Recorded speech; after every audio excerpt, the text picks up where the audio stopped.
Drew Timme and Julian Strawther both had their measurements and agility tests done at the NBA Draft Combine. Were they able to do anything to help boost their draft stock? We'll tell you all right here on the Locked On Zags podcast. Don't go away. You are Locked On Zags, your daily podcast on the Gonzaga Bulldogs. Part of the Locked On Podcast Network. Your team every day.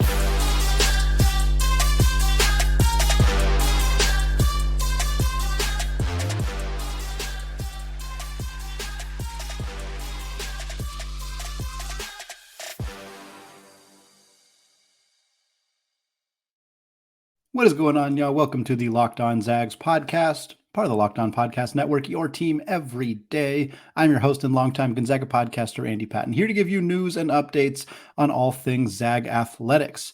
Well, Gonzaga and UConn are set for a 2-year series. We're going to tell you more about that, where they're playing, when they're playing, all that good stuff coming up to close out the show. But first, we are talking about each of Julian Strawther and Drew Timme.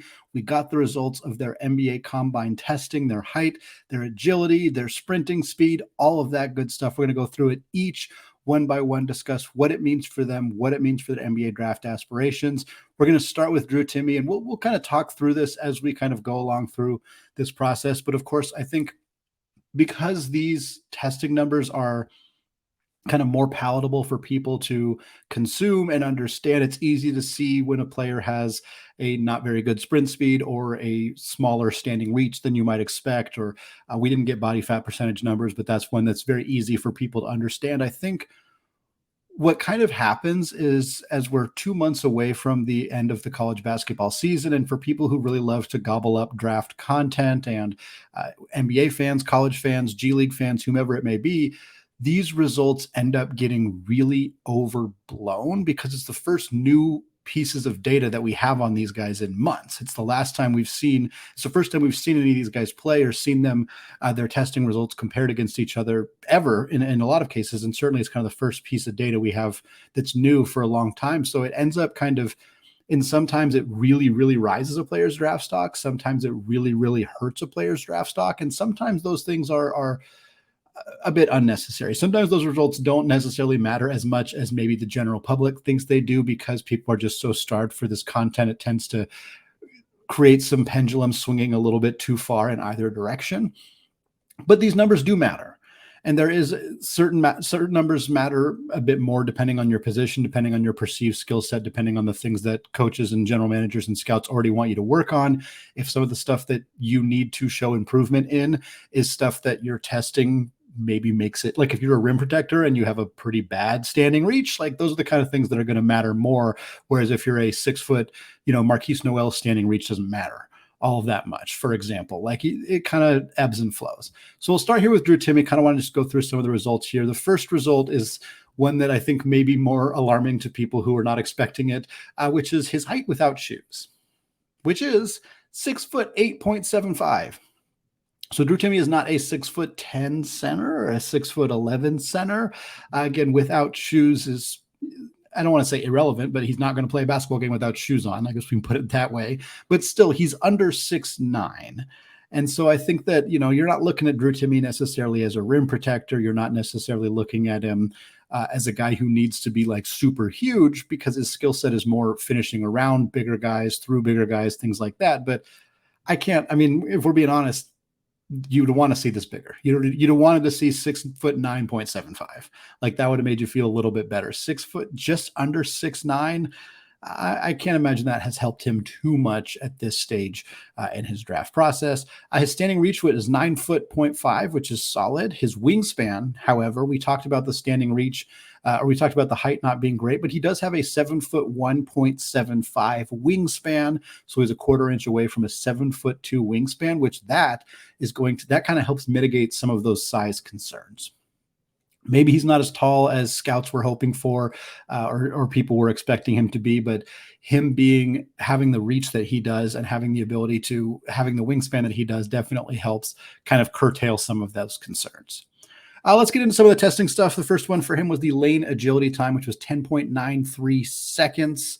That's a very solid score for him there. 16th overall out of the 50 plus guys who did this test. 6th among centers and power forwards. That is huge. This is the single most important, not important, but this is the best result that Drew Timme got out of this entire combine. The wingspan is probably right up there, but the lane agility time being 6th among centers and power forwards, really huge. You look at his skill set and you look at the things that scouts and general managers are going to want to see him improve upon.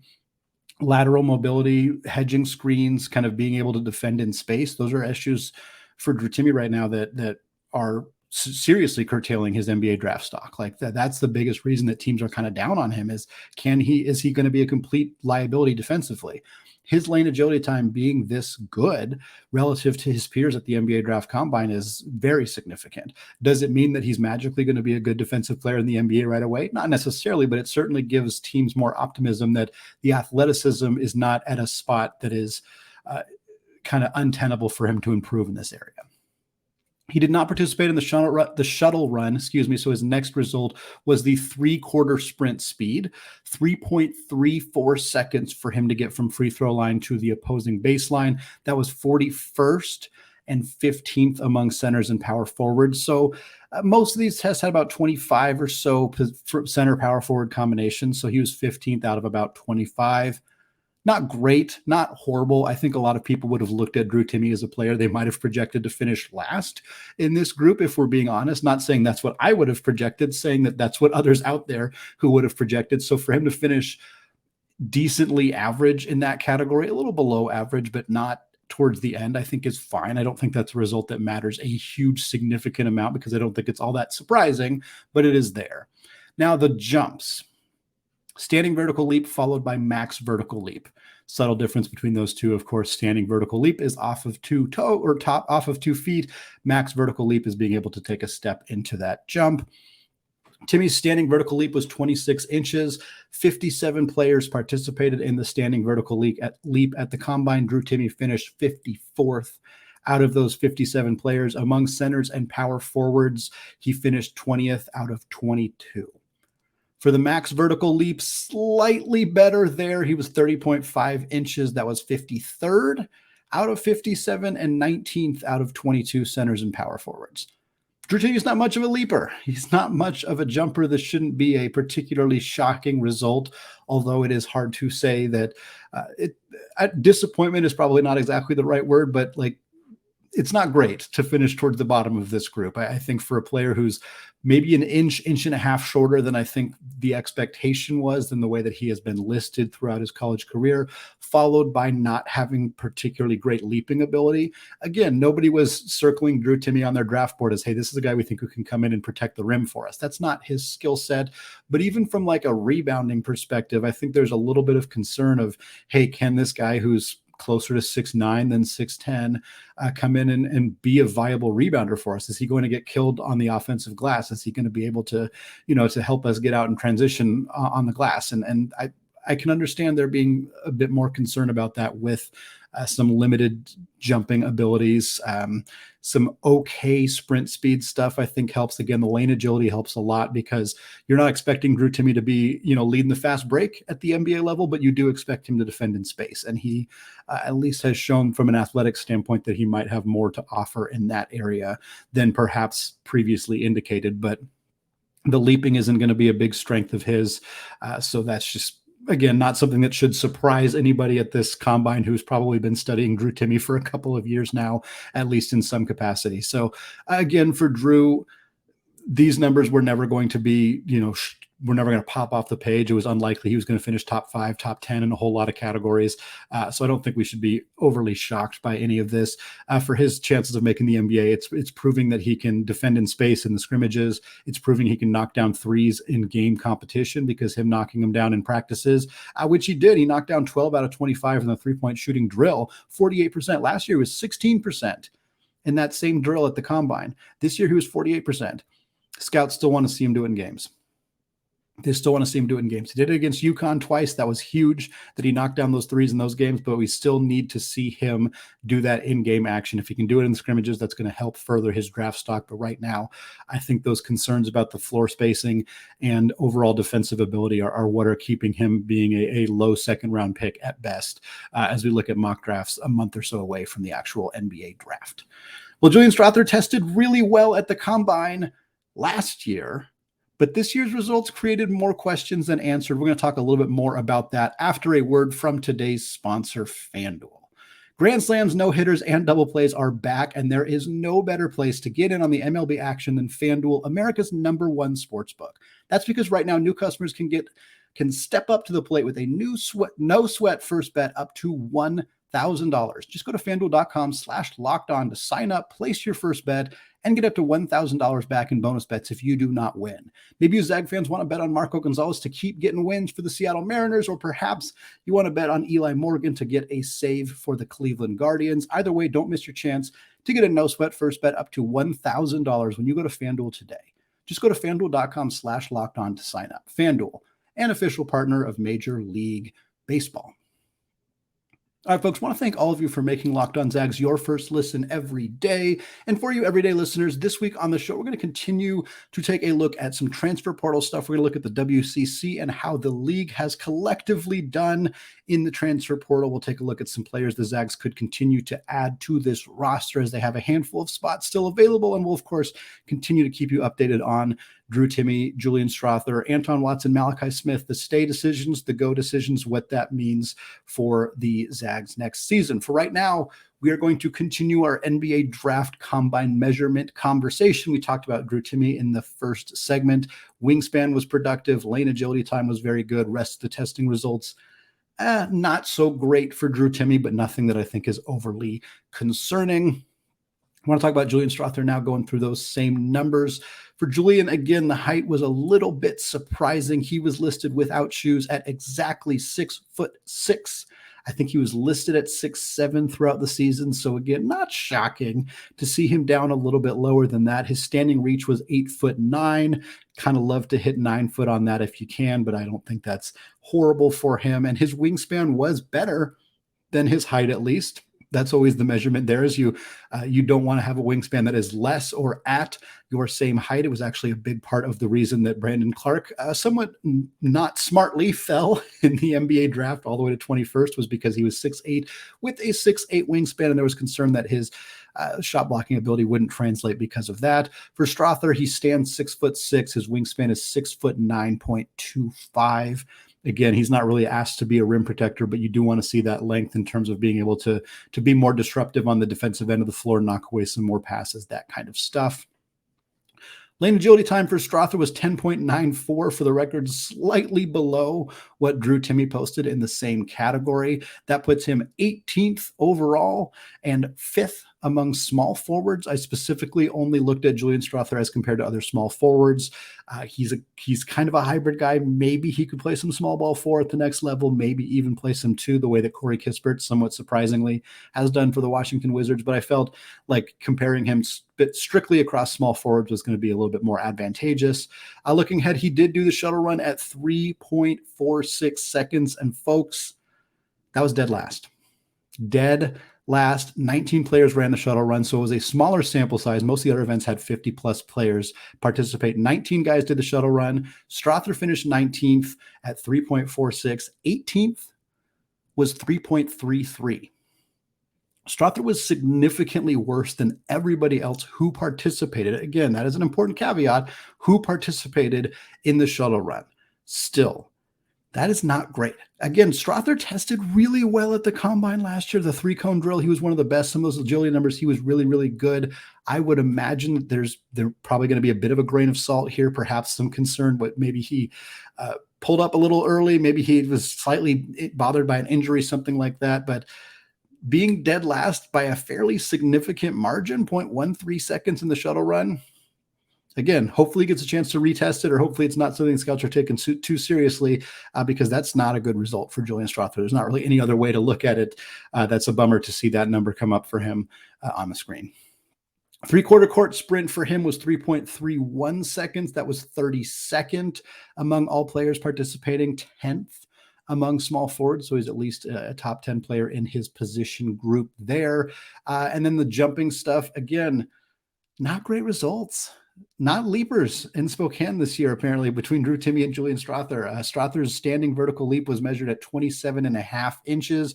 That is 49th out of the 57 players who participated. Among small forwards, that is 14th out of 15. The only player that Julian Strawther out-jumped in the standing vertical leap, who is listed as a small forward, is Imani Bates, which incidentally, Imani Bates has been oft criticized for some of the testing numbers that he has received this year and received in the past, kind of indicating, hey, this is a once top prospect type kid, but some of the advanced numbers, some of these just analytical athletic measurements are kind of a concern for him. So the only guy you beat is the guy who's been wholly criticized in the media for not showing up well on these testing numbers. That's not a great sign. Similar situation for the max vertical leap as well with Strawther. That was 34.5 inches for him there. That was 40th out of 57. So he did make strides in that category, showed up better as a max vertical leaper, but it was only 13th out of the 15 small forwards, with the player in last place still being Imani Bates, the player beneath him otherwise being Ray and Rupert, out of Toledo, a mid-major guy who got an invite to the combine. So honestly, what this means for Julian Strawther, generally not great results here. Again, I think the fact that he tested really well last year may help him in the sense that maybe there will be some leeway, some grace, some understanding that maybe these one-off results aren't always shouldn't be taken 100% as gospel. And I think scouts know that and understand that, and general managers do get that. But at the end of the day, this is the data point that they have. And the data point they have on Julian Strawther right now is that he is below average among small forwards in this draft class, or at least at the combine. From basically every athletic standpoint, he is kind of not in the top half. And that's going to hurt him when you look at his perceived value right now as a shooter. That's not necessarily going away, but one of the concerns that teams have about Julian Strawther right now is what he offers on the defensive end of the floor. And when you see him showing up highly on draft boards and you see late first grades on him or early second round grades, a lot of what that is people projecting him to be a prototypical 3-and-D wing at the NBA level. The D part of the 3-and-D wing is the question for Julian right now. And if the testing numbers kind of point to a guy who is maybe limited in how good he can be defensively just by athletic limitations, that does make it a little bit harder to spend an earlier draft pick on him. So I think that, a lot of mocks have him in the mid-second, 40 to 50 range. And I think that that's probably where he's valued by most NBA teams right now. And I think that part of that is because there is some concern of 3-and-D wing is definitely a ceiling for him, and it's definitely an attainable ceiling for him, but the floor is a little bit lower in the sense that he might be kind of a more offense-only contributor at the NBA level because some of those athletic limitations and defensive struggles that he had at Gonzaga maybe make it more like he translates into a good offensive player, a good three-point shooter, a guy who can get to the basket if you need him to, but maybe who doesn't give you a ton on that end of the floor. And again, that just limits his value. We'll see how he does in the scrimmages. Again, that's going to continue to matter if he does participate in the scrimmages, if he plays better defensively in those instances. If he, continues to hit shots well at that level, I think it'll help his stock in a significant way. I don't think these numbers are like a death sentence for Julian in any capacity.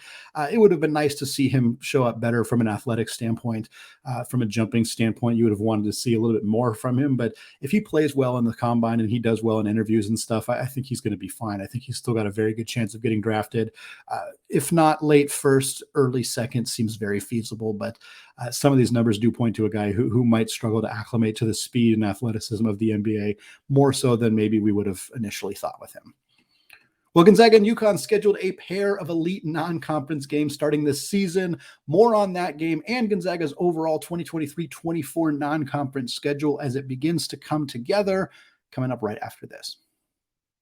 All right, segment 3, still Andy Patton, still Locked On Zags, and we're switching away from talking about Strawther and Timme, the two participants at the NBA Draft Combine this week for Gonzaga, and instead looking ahead to next year's schedule, because we got a report on Tuesday morning from John Rothstein of CBS Sports that says Gonzaga and UConn have agreed to a multi-year home and home series. It is a neutral site versus neutral site series starting this year in 2023-2024. The Zags will host UConn at the Climate Pledge Arena in Seattle. This will look very similar to the home and home, again in quotes, series between Gonzaga and Alabama, where they played one game in Birmingham for Alabama and one game in Seattle for Gonzaga. That's basically what's happening here. I love these series. We've talked about them before. We had a long conversation with Kentucky about the unwillingness to actually play true home and home series. And while I do wish that we could see more opportunities where Gonzaga hosted marquee teams at the McCarthy Athletic Center in the Kennel, where their true home games do get played, I think having a marquee opponent every year in a home and home situation where they play at Climate Pledge Arena and they play the home game somewhere else for the other team totally makes sense. It's when you have one game being played on an actual, like for Gonzaga, the first two games of this Kentucky series, one was played at the arena in Spokane, and then the other one, the return game, is played at Rupp. And it's like, well, if we're going to go all the way to your house, we're going to go straight into your house, you should come to our house. And we don't need to relitigate that entire conversation of a whole bunch of Kentucky fans suddenly looking up the map to figure out that, oh, the Spokane arena is only a mile and a half away. It doesn't matter. You should have come to our house because we're going to your house. That's how I felt about that at the time. That remains how I feel about that at the time. But if you create a situation like this one where both games are specifically not played on the opposing or on the home team's arena, then I'm completely content with it. And in this case, Gonzaga is hosting UConn at the Climate Pledge Arena this season, likely in 2023 during the non-conference slate. And the return game will be at Madison Square Garden, the mecca of basketball. New York, New York. That is where Gonzaga is going to play UConn in 2024. That's going to be an extremely, extremely fun game. Both of them should be an absolute blast. No dates, no times have been announced yet. Of course, that is going to come at a much later date as we kind of see how this schedule comes together for both teams. But this is a huge, huge home and home series for Gonzaga. Obviously, this is coming right off the heels of Gonzaga and UConn playing each other for the sixth time in program histories, a result that did not go well for Gonzaga. They lost 82-54. You all didn't need to be reminded of the score. I apologize for throwing that out there, but that is what happened in the Elite Eight as Gonzaga had their season end to the eventual champion UConn Huskies, something that has happened twice in history. In 1999, Gonzaga and UConn also played in an Elite Eight. UConn also won. UConn also finished the season hoisting the trophy. That has happened twice now. In fact, these two teams are 4-2 all time against each other, with UConn securing 4 of those victories. Gonzaga, of course, with the other 2. They've never played at each other's home arena. They've played each other 6 times in history, and every single one of those games has been at a neutral site. That will continue for at least 2 more years. Very fun to get this game scheduled right after that Elite Eight game. These two teams are 2 top 10 teams going into next season, most likely. 2 teams that should compete for another Elite Eight run next year, Final Four run. UConn, of course, looking to defend their national championship from last year. And UConn's got some decisions that they're waiting on right now to see what this roster is actually going to look like. Jordan Hawkins is in the NBA draft process. I don't think there's a lot of expectation that he is going to return to school. Andre Jackson and Adama Sanogo, of course, the most outstanding player of the NCAA tournament last year. Those guys are in the draft process, and there's a lot more question. Both those guys could return. Both those guys could stay in the draft. They're kind of similar to the Anton Watson, Malachi Smith situation right now, where it's a little bit less certain what they're going to do. Hawkins is almost certainly gone. He's more like Julian Strawther, where you don't think he's coming back. But Jackson and Sanogo could both offer huge reprieve for UConn were they to return. Now, UConn does have a center who's going to start next season, Donovan Clingan, who was their backup this last year. And it's sort of a Drew Timme, Filip Petrusev-like situation where Sanogo, if he doesn't come back, UConn fans are going to be like, oh, no, we're going to miss you. But also we kind of have a guy who's ready to take on that mantle the way that Timme did when Petrusev left. So I think UConn's going to be in really good shape next year. There's a reason that we have them listed on Locked On College Basketball as a top. I think both of us have them in our top 3 for our preseason rankings as of right now. So I think a team that's expected to be really in the hunt to repeat as national champion. So great for Gonzaga to get them on their schedule. A schedule that's coming together really nicely, I might add.